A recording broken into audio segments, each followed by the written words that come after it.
Ndabyibuka 2011 twari Mexico mu gikombe cy'isi cy'abatangiye imyaka 17. Nari ndiyo ndi kumwe n'abagenzi banjye twajyanye, abantu benshi barabizi.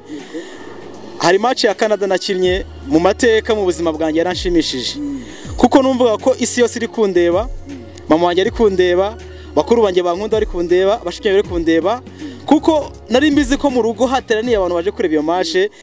Nta wundi ufite imbaraga, ni Imana ishobora byose.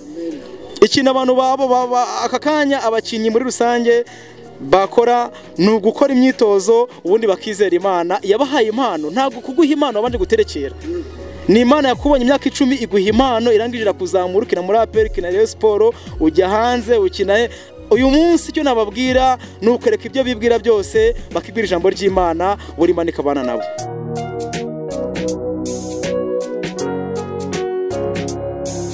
Ngushimire inshuti mukunzi w'Impamba Nyayo TV, ngushime kudahwema kubana natwe mu biganiro byacu bitandukanye. Ke ureba kuri kamera nitwa Uzana the Sax, nanone iruhande rwanjye ubasha kubona umugabo mwiza cyane, kapiteni w'ikipe ya Musanze, yitwa Eugene Habyarimana. Agiye gutangira akwibwira kandi akubwira byinshi bitandukanye. Ndagushimiye. Murakoze cyane. Nitwa Eugene Habyarimana nkuko batangiye bababwira. Ndi umugabo, ndubatse, mfite umugore umwe n'umwana umwe. Ndi kapiteni wa Musanze, nkaba ndi umunyamusanze muri rusange, nkaba ndi umukinnyi w'umupira, nkaba ndi umukristo muri rusange. Ndumva ibyo murakoze.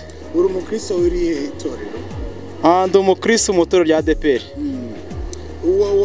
Warivukiyemo cyangwa waje kwihana nyuma ujya muri iryo torero? Narivukiyemo ko naje kumenya ubwenge, nsanga mu rugo ariho basengera, nanjye mvukiramo, na n'uyu munsi no dusengera mu rugo. Watangiye kuba umukinnyi ryari? Kuko turaza kwibanda cyane ku mateka yawe. Uri umukinnyi, tugaruke nanone igihe waje kuba kapiteni w'ikipe ya Musanze. Watangiye kwiyumvamo impano yo gukina umupira ryari? Impano natangiye kwiyumva ndi muri primaire, kuko naje kuyobora primaire imyaka 2 ndi kapiteni w'ikigo. Aho natangiye kwiyumvamo impano y'umupira, ariko mu rugo batabyumva ko nakiga nkakina n'umupira. 2009 nibwo mu rugo batangiye kubona ko ari cyazavamo. Nibwo nagiye mu academy njya kwiga umupira, aho natangiye kujya mu mupira neza nyirizina, numva ni ibintu byanjye, ntangira mbikunda gutyo. Icyo gihe mwakinaga muri ikipe yuzuye cyangwa mwapaga kwiranja nyine bimwe bisanzwe byo muri primaire? Muri primaire twari abanyeshuri, twageraga mu match buri kwa gatanu. Hakaba hari abakinnyi bazwi ko bakinira ikigo, buri kwa gatanu tugakina match nk'ibisanzwe. Ariko hari cyageraga hakabaho amarushanwa yo gusohokera ikigo, tugaselection tukarekita n'abandi bakinye ku bindi bigo, tugasohoka gutyo, nuko natangiye nkina umupira. Eugene, mu rwego rw'imyidagaduro uretse gukina umupira, hari undi mukino waba ukunda ku ruhande rwa football? Oya, ntaho. Nkunda football gusa. Uyikunda yonyine, nta wundi mukino wumva wajya wasimbura football? Ntawo, nanone numva nareba football, numva nakina football gusa. Tuze ku ruhande rwa football. Mu buzima busanzwe iyo utarimo gukina football hari akandi kazi urimo gukora? Hoya, ntako. Iyo ntari gukina football mba ndi hafi y'umuryango. Nyuma yo kuba hafi y'umuryango mba ndi gusenga, nta kindi. Okay. Mu busanzwe se ukunda hari ikintu bita bitari imikino, utuntu umuntu aba akunda hobbies? Hari ibindi bintu waba ukunda inyuma ya football ukunda gukora? Iyo ntari gukina umupira urabyumva, hari ikindi kintu umuntu aba akora nyuma yo gukina umupira. Nkunda gutembera mu misozi, kujya ahantu kure cyane, nkagenda nkicarayo. Nibyo nkunda cyane nyuma y'umupira. Waba ukunda imyidagaduro? Ndayikunda. Ku buryo ushobora nko kujya muri sinema, ukajya kubyina, kwisanzura nyuma ya match, cyangwa se mu gihe mudafite match muri icyo cyumweru ukajya kwisanzura? Oya, biragoye, bijya bingora cyane kuba nabona umwanya wo kujya kwidagadura mu bwo buryo, uko njye nyuma y'umupira mba ndi gusenga, nyuma yo gusenga mba ndi muri famille, umwanya wo kwidagadura ntabwo nkunda kubona. wakunze kwita ku kintu cyo gusenga ariko mu busanzwe ntabwo tumenyereye ko abakinnyi basenga. Umukinnyi usenga tuba twumva ari ikintu cy'igitangaza. Wowe kuba uri umukinnyi ukaba unasenga ubyakira ute? Ni ibintu byanshimishije cyane ko ntabwo nigeze mbihitamo, nta nubwo nigeze mbishakisha, ahubwo ni impano Imana yanyihereye. Nk'uko umubyeyi agukunda akaguha umurima, nanjye Imana yaranyikundiye irangije iyo mpano yo gusenga. Urasenga ukerekwa ugakora ibitangaza? Ibyo ngibyo nzi ko bibaho, ariko ntabwo ndagera ku rwo rwego.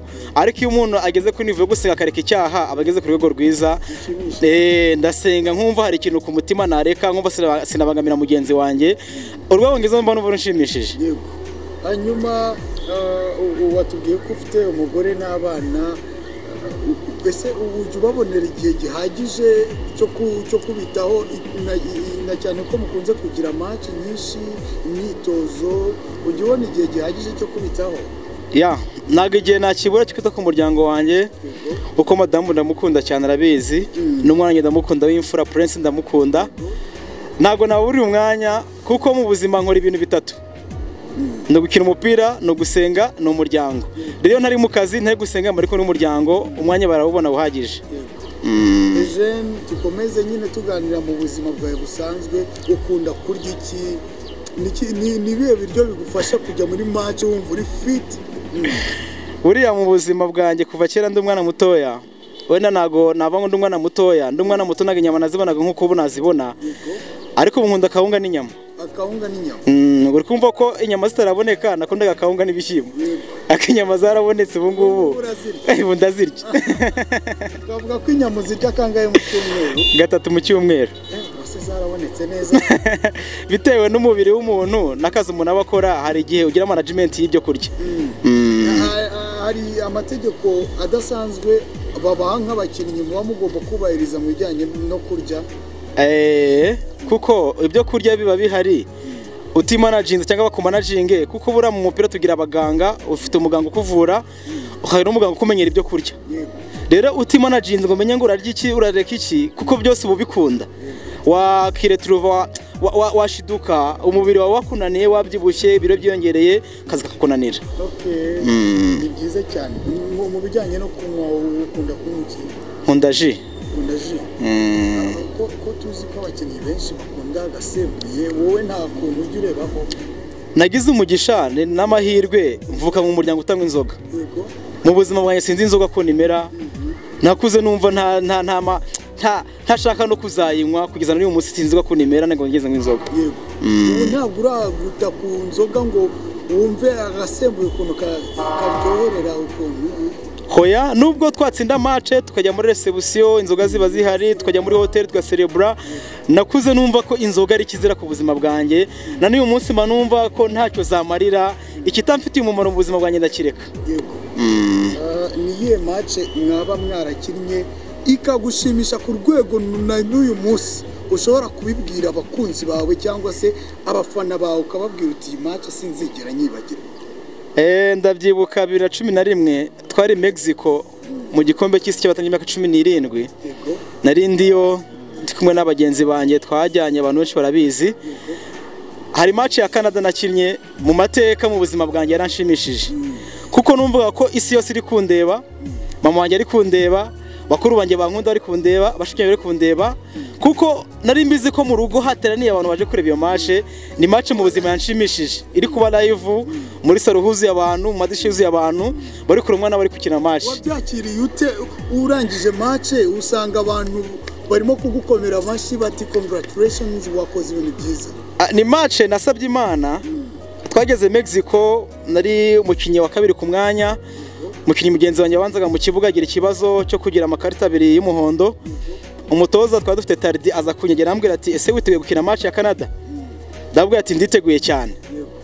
Ndangije ndasenga mbwira Imana ati mwami Imana uze kuma kwitwara neza mu iyi match, kuko isi yose iri kundeba, cyane cyane umuryango wanjye. Rero ndangiza match nabonye SMS nyinshi kuri Facebook, bambwira ati congratulations, wakinye neza, witwaye neza.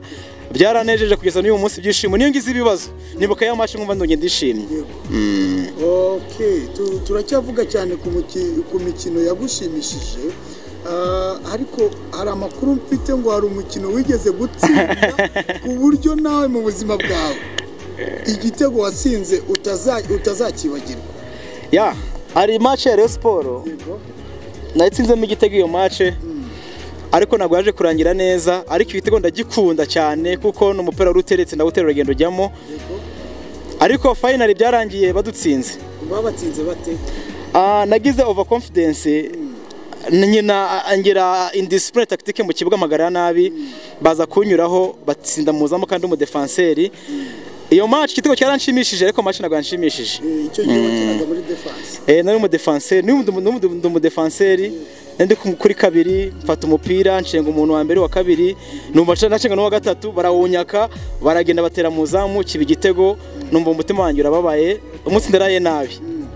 Icyo gihe byagenze biteduwe ku mateka gatoya, mumaze gutsindwa uwo mukino ibyakurikiyeho bimeze bite? Ya abundi hari match mu mateka yanjye ntajya nkunda gusiba, match ya APR, match ya Rayon Sport, match ya Kiyovu, match ya Police, match ya Kigali. Na match nkunda gusaba abatima b'Imana zamfashe nyine na match, kuko n'amakipe no mu Rwanda akomeye match guhura nayo. Uko kuva cyera nge ndi umwana nakuze nkunda guhangana, sinkunda gutsindwa, nubwo nkunda guhura n'abantu baciriritse. Nkunda guhura n'umuntu yansira batetswe n'umugabo, yakuzwe n'umugabo. Nakubuswe n'umugabo wagera muri quartier na madama akavuga ati umugabo wanjye mihangane bari abagabo. Yakikubiswe n'umwana mubuza batize byagenze gute, baragusuzugura. Rero yari match ya Rayon Sport, abantu benshi mu Rwanda barabize Rayon Sport irafana benshi cyane. Stade yari yuzuye, ndangije mbwira Imana ati Imana ubuntu bukwe uzi kubana nanjye. Ndangije ngira match nziza, nsinamo n'igitego, ndangije ngira over confidence ndatsindisha. Umugoro wanatashye saa 11 n'igice match yari irangiye, nese mfata moto, abandi bazi ngo ndi muri stade, ndatamita ndyama nitanoga ndaryama ndasinzira saa 11 za mu gitondo. Nakangutse ngiye gusenga, hari ahantu nkunda kujya kwiherera nka bazi Imana ati byagenze gute. Iyo umuntu asenga rero yakira situation vuba. Amasengesho ni inkomezi. Nabwira abantu ko gusenga nago bizana amafaranga, ntabwo bizana ubukire mu rugo, abo gusenga ni inkomezi. Situation irimo yose urayakira kuri isengesho. Isengesho rituma wakira ibyo urimo. Ya rero nuko byagenze umugoroba, naraye nabi, ariko mu gitondo naje gusenga ngira inkomezi. Ni nyuma ya saa sita nifite imyitozo nyizamo ndi kumva nta kibazo. Niyo match ya mbere yembi mu buzima bwanjye. Mu buzima bwawe yakubereye mbi nta nubwo uzayibagirwa? Ntago nayibagirwa. Duwe ku mateka gatoya, uri wenyine urimo gusenga, isengesho ryaguhaye inkomezi mu buhe buryo? Muvandi match yari yambabaje cyane. Yambabaje cyane n'uyu munsi hari ukuntu mbitekerezaho nkumva ndongenda byibutse bikambabaza. Kubabaza uryamye? N'uyu munsi iyo duhenera Rayon Sport ndabyibuka nka bati kosa nakoze cyagena ngo nakongera kurikora. Ariko nageze aho mu butayu, burangiye ikintu cya benizeramo n'ijambo ry'Imana, Bibiliya. N'ubuhanuzi butavangiye. Umuhanuzi twara akamanurira nkabyizera, byasora bigasaba bitasora bikarorera, ariko ijambo ry'Imana n'ubuhanuzi butavangiye. Iyo nasubije ijambo ry'Imana ndizera. Nageze mu butayu mfungura Bibiliya yanjye, ndangije ndasoma, hari amagambo ari muri Yohana ko ndakumfasha avuga ngo abamwemeye yabahinduye ko bana biki, bana b'Imana. Rero maze kumva ko ndi umwana w'Imana, ndavuga ati byanga byakora ko natsindishije ndi umwana w'iki, ndi umwana w'Imana. Ko natsindishije igitego ntibikwiye ko ndi umwana w'Imana. Nese nimanugira ko ndi umwana w'Imana, numva biranyuze. Urishimye kuba uri umwana w'Imana biraguhagije? Ya numvishe bimpagije. Hanyuma Eugene, mu buzima busanzwe hari igihe ujya wumva uri wenyine wigunze kandi usanzwe usenga? Ntago bikunda kumbaho. Byambagaho mbere ntaramenye ijambo ry'Imana, kuko natangiye gusenga neza 2016, 2015 kumanura iyo myaka byakundaga kumbaho. Natekereza ejo hazaza bizagenda bite, famille yanjye bizagenda bite, ko hari ukuntu twakuze papa dahari, numva ko nzafasha umuryango wanjye. Ariko 2013 maze kumenya Yesu ko ngombe n'umukiza, maze kumenya ko abamwemeye bose ari abana b'Imana, ntago njye nigunga. Ntabwo ujya wigunga, ufite amahoro yo mu mutima? Mba numva nuzuye. Yego. Hari turashaka nibura uduha ubuhamya buto bw'ukuntu waje gukizwa ukakira Yesu nk'umwami n'umukiza. 2011 nari Mexico, 2012 nari mu Isonga, 2013 nari mu Isonga naho, 2014 nari muri AS Kigali, 2014 ari kuva AS Kigali njya Igicumbi, aho ngaho niho hari ipfundo ryo gukizwa rero Igicumbi. Iryo pfundo aho ngaho igice sasa utubwira uburyo wakijijwemo kugira ngo n'umuntu ureba Impambanya YouTube aka kanya avuga ati Eugene yarakijijwe yakiriye Yesu nk'umwami n'umukiza mu bugingo bwe. 2015 uko mbikubwiye nageze Igicumbi mbona situation itoroshye, yari ikipe ivuye mu kiciri cya kabiri, imibereho yari itandukanye n'arindimo kuko ndi muri AS Kigali narayibanaga mu nzu n'abavandimwe batarenze batatu bite kuntu tubaho biri safe. Tugeze rero ngeze Igicumbi ubuzima bwarangoye. Wabaga wenyine? Nabaga muri lokale n'abandi bakinnyi, kuryama, salary. Mbona noneho icyo nemere umuryango ntajye kuzagikora, kandi numvaga ko icyo umuryango udafite n'icyo uzakibahereza. Ndangije hafi ya lokale hari urusengero rwa Nazareni, nkajya numva basenga, uko basenze nkumva ikintu kiri kunkomanga mu mutima kimbwira ati cyo wanyu basenga wabuze iki, Kimana ifite ishobora byose wabuze iki. Hajya kwicarayo ariko ntagiye gusenga, ndi gukwepa ibyo bitekerezo. Nari mfite umusatsi ndabyibuka, nayo maze nk'imyaka 2 ntasokoza ntanawogosha. Najya mwikicara mu rusengero nkabona ntago nsa nabandi, nangira no gosha umusatsi, mpindura imyenda, mpindura imigendere, mpindura imyitware, mpindura inshuti. Aho none natangiye gukizwa rero. Hari ijambo nkunda kubwira abantu ngo Kristo yagukeneye ntaga gutuma habana arakwishakira. Nge nago nigeze nshaka Yesu yaranshatse, amaze kumfata rero niko gukizwa. Iryo jambo ongera urisubire muri bwira abakunzi b'Impambanya. Kristo nguyo bimeze bite? Kristo yagukeneye aza gukoresha ntago umushaka, kuko abagukeneye cyane kurusha umushaka wowe arakwishakira. Nababwira rimwe ku magambo ya Zakayo, nago Zakayo yashatse Yesu, ahubwo Yesu yaje gushaka Zakayo kuko aramubwira ati Zakayo ururuka kwi munsi ndarari wawe. Ntago Zakayo yabisabye Yesu ati mbabarura ari wanjye, ni Yesu ngo ati ururuka ndaza kugira ute, ndaza kurari wawe. Rero Yesu yagukeneye aragushaka ntago umushaka, ntago gutumaho abandi, ntago gutumaho abandi, ntago gutumaho abahanuzi, arakwishakira akakwibwira ati ndagukeneye mwana wanjye, kururuka ukaza ukabana nawe. Muri icyo gihe rero Yesu yaguhamagaye ati wumvise umuhamagaro wa Yesu te, hanyuma wakira Yesu nk'umwami n'umukiza? Ndabyibuka nari ndyamye muri lokale, twari mu cyumba turi abantu 8, hari mu nshuti wanjye yitwa Dominique ndamukunda, n'undi yitwa Bashunga ndamukunda nawe, n'abandi twabanaga narabakundaga ariko abo nibo twabanaga igihe kirekire, no kuryama ukuntu twajyaga twegerana. Nari ndyamye noneho ninjoro mbura ibitotsi, mbuze ibitotsi mfungura Bibiliya, mfunguye Bibiliya hari ninjoro cyane cyane itara, ndasoma, maze gusoma ijambo ry'Imana ndongera ndaryama. Nyimara kuryama y'amagambo nasomye nkumva ari umuntu ukanganiriza, ndakanguka ndeba muri koridoro niba ari umuntu turi kuganira ndamubura, ndongera ndaryama. Y'amagambo arongera aragaruka, menya ko byanga byakunda ashobora kuba ndi guhamagara kuko ari amagambo y'Imana asomye ari mu gitabo cya Samuel. Samuel ahamagarwa bwa mbere n'Imana ntabwo igeze abimenya, yagize ngo ni Eli uri kumushaka yabaga kwa Eli. Arangije avuga ati karame mwami mbwira icyo ushaka kumbwira. Eli amenya ko Samuel ari guhamagarwa bwa mbere ku murimo w'Imana. Nange navuga ati nange rero nshaka ndi Samuel, nshaka ngiye guhamagarwa kakanya mu murimo w'Imana. Nuko nahamagawe ntangire ca bugufi. Abantu benshi baravuga ati byagenze ko yogosha umusatsi, kuyahindura imivugire, imigendere, byagenze ute? Nuko nafashwe n'umwuka w'Imana ntangiye gukora umurimo w'Imana. Utangira gukora umurimo w'Imana. Abakinnyi mwakinanaga icyo gihe babonye impinduka ku mubiri wawe, wogosha umusatsi, uhindura imigendere, uhindura imyitwarire, babyakiriye bate? Izari inshuti zawe muri icyo kigare izakomeje kuba inshuti zawe? Bamwe bamvuyeho, abandi turagumana, uwo Dominique twaragumanye na Bashunga twaragumanye, ariko abenshi bagiye bamvaho. Undi twagumanye n'uta Shadadi inshuti yanjye magara, ni impanga yanjye ndamukunda, niba adukurikiye nawe yaza kuza kubyemera ko dukundana, ni inshuti yanjye muri rusange. Comment kavuga ati Eugene ni umuvandimwe. Benshi baragiye ariko nyine ntacyo nari nitayeho, nite ku muhamagaro.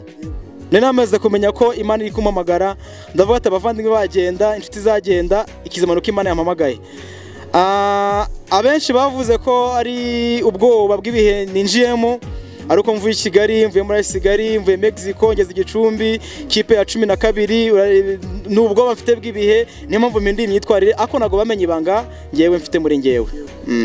Hanyuma Eugene umaze kwakira Yesu nk'umwami n'umukiza mu bugingo bwawe, imyitwarire ihindutse, uhinduye ndavuga ikigare cyabo mwabanaga nk'inshuti, ugiye kugira inshuti nzima, nibihe byiyumviro wari ufite muri icyo gihe cyangwa se amarangamutima wagendanaga? Ntabwo biba byoroshye kuko gukizwa no guhindura igihugu. Ubu uri mu isi ariko utari mu isi, ubana n'abisi utari uw'isi, uvugana nabaye ko utari uw'isi. Byarangoye cyane kuko nasaga nk'uriho njyenyine, ibyiyumviro byari ijambo ry'Imana. Muri rusange ntabwo nongeye kwibwira ngo ndajya mu mujyi, ndajya gutembera, ndambara deshire, ndambara pocket, ndambara iki. Ibyo byarahindutse, numva ko akanya kose mbonye ndashimira Groupe Rumuri. Ntabwo nigeze nyivugaho, Groupe Rumuri ndayishimira. Groupe Rumuri ni groupe yamfashe ngere Musanze 2016 naje gukina muri Musanze, bande Christian nze bakinire. Groupe Rumuri nza kuyimenya, baranyakira. Ni groupe idashingiye ku idini, ni groupe iri mu ijambo ry'Imana. Kuko wari umugambajije ngo ibyiyumviro byari ibihe, nese mbona abantu duhuje ibyiyumviro, twinjira mu ijambo ry'Imana. Akanya kose mbonye ntari mu kibuga nkaba ndi mu ijambo ry'Imana, nubwo buzima nari nibereyemo mu iyo minsi. Hanyuma Eugene, tusa n'abasoza ikiganiro cyacu, nubuye butumwa uha abakinnyi muri rusange, cyane cyane inshuti zawe mukinana ndetse n'abakinnyi ku isi yose? Murakoze bagenzi banjye, nababwira ko umupira dukina nta bundi bwenge burimo, ni impano y'Imana. Umupira dukina nta rindi shuri ryakigisha umupira, ni Imana iguha impano kugura ibyaza umusaruro. Rero nta kintu Imana ikorera ubusa, Imana iguha ikintu kugira ngo kivuge ubutumwa. Nabwira bagenzi banjye ko twakubaka ubwami bw'Imana mu mupira. Niba mu bapolisi harimo abakristu, mu basirikare bakaba bakijijwe, abaganga bakijijwe, nabwira bagenzi banjye ko natwe mu mupira twakubaka ubwami bw'Imana. Kuko mu mupira mu ibintu byinshi bitandukanye, ahari nge ntago ndabisobanukirwa neza, ndabyumva nzi ko binabaho. Habaho ibintu byo gukoresha amarozi, amafeye, kuraguza, ku giti, guterekera. Ntago ndabigeramo neza ngo menye ngo ni ibiki, ariko hari Imana n'inshoboza nzabigeramo, nzabyinjiramo menye ukuntu babikora. Ariko ikintu nambabwira cyo nta wundi ufite imbaraga, ni Imana ishobora byose. Ikintu abantu aka kanya abakinnyi muri rusange bakora ni ugukora imyitozo, ubundi bakizera Imana yabahaye impano. Ntabwo kuguha impano wabanje guterekera, ni Imana yakubonye imyaka 10 iguha impano, irangije kuzamura, ukina muri APR, ukina Rayon Sport, ujya hanze ukina. Uyu munsi icyo nababwira ni ukureka ibyo bibwira byose, bakibwira ijambo ry'Imana, buri Imana ikabana nabo. Amen. Hanyuma turifuza ko ugira ijambo ry'impamba ugenera abakunzi b'Impamba Nyayo TV, ijambo ribakomeza, ijambo ry'ubwenge ubagenera kuri. Hari amagambo maze iminsi ndi kumva muri ngewe. Hari ukuntu ngenda nkagira ubuntu bwo kumva umuntu tuganira ntamubona. Buri mu buzima umunyarwanda yavuze ngo uhomba ahomba mubyeyi. Icyo gihombo ubundi n'ubundi guhomba inzu ntago ari gihombo, uhomba homba umubyeyi. Ariko uyu munsi ijambo nababwira ry'umunsi ni ukuvuga ngo uhomba nuhomba Kristo, uhomba nuhomba Kristo.